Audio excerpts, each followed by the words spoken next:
ಪುಟ್ madam, ಯಾಕಿಬ್ರು ಇಷ್ಟೊಂದು ಗಾಬರಿ ನೋಡ್ಕೊಂಡ್ ಬರ್ತಿದ್ದೀರಾ? ಏನಾಯ್ತು? ಮಿಸ್ಟರ್ ಗೂಬರಾಯ, ಹೇಳು.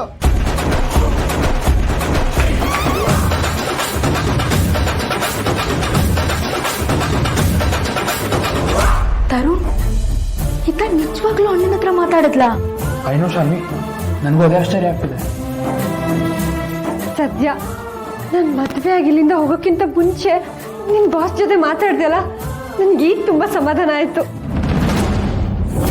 ದುರ್ಗಾ, ಇವಾಗ ಅದಕ್ಕೆಲ್ಲ ಟೈಮ್ ಇಲ್ಲ. ಲುಕ್, ನಾನು ಏನು ಹೇಳ್ತೀನೋ ಅದನ್ನು ಸರಿಯಾಗಿ ಕೇಳಿಸ್ಕೊ. ಸೀರಿಯಸ್ಲಿ ಬೇಬಿ, ಮದುವೆ ಆಗಿದ ತಕ್ಷಣ ದುರ್ಗನ್ನ ಡೆಲ್ಲಿಗೆ ಕರ್ಕೊಂಡೋಗಿ ಅವಳ ಹತ್ರ ಇರೋ ಒಡವೆ ಹಣನೆಲ್ಲ ತೊಗೊಂಡು ಫ್ಲೈಟ್ ಹತ್ಕೊಂಡು ಯಾತ ಸೀದಾ ಬಂದ್ಬಿಡ್ತೀನಿ. ಇಲ್ಲಿರೋರಿಗೆ ದುರ್ಗಾ ಏನಾದ್ಲು ಅಂತಲೇ ಗೊತ್ತಾಗಲ್ಲ.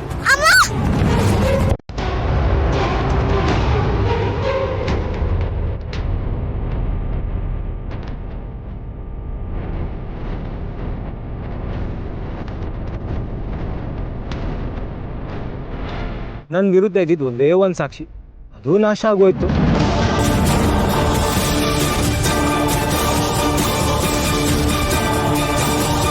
ಓ ಮೈ ಗಾಡ್, ಏನ್ ಹೇಳ್ತಿದ್ಯಾ ಅಣ್ಣ? Seriously can't believe this. ಸಿದ್ಧಾಣ್ಣ ತುಂಬಾ ಒಳ್ಳೆಯವನು ಅಂತ ಅನ್ಕೊಂಡಿದ್ವಿ, ಅಷ್ಟೊಂದು ಕೆಟ್ಟವನ? ಅವನ್ನ ಸುಮ್ಮನೆ ಬಿಡಬಾರ್ದು. ಅಪ್ಪ, ಅಂತೂ ಇವ್ರಿಗೆಲ್ಲ ಸತ್ಯ ಗೊತ್ತಾಯ್ತಲ್ಲ, ಇನ್ನೀ ಮದ್ವೆ ನಡೆಯಲ್ಲ.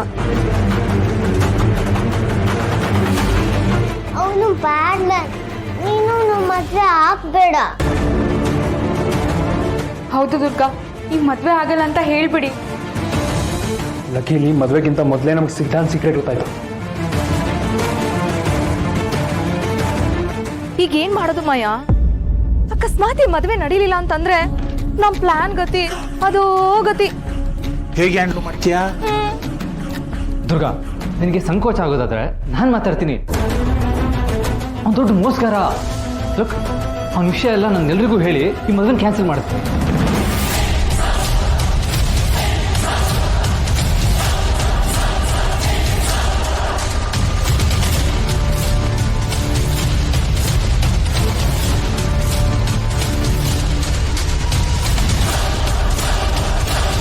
ನಾನು ಎಲ್ರಿಗೂ ವಿಷಯ ಹೇಳೇ ಹೇಳ್ತೀನಿ.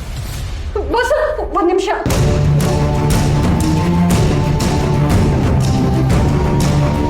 ದುರ್ಗಾ, ಮುಹೂರ್ತ ಟೈಮ್ ಹತ್ರ ಬರ್ತಾ ಇದೆ, ಆಮೇಲೆ ನಿನಗೆ ತೊಂದರೆ ಆಗುತ್ತೆ. ಬಾಸು, ತೊಂದ್ರೆ ಬಂದ್ರೆ ನಾನು ಅದನ್ನ ಎದುರಿಸ್ತೀನಿ. ಆದ್ರೆ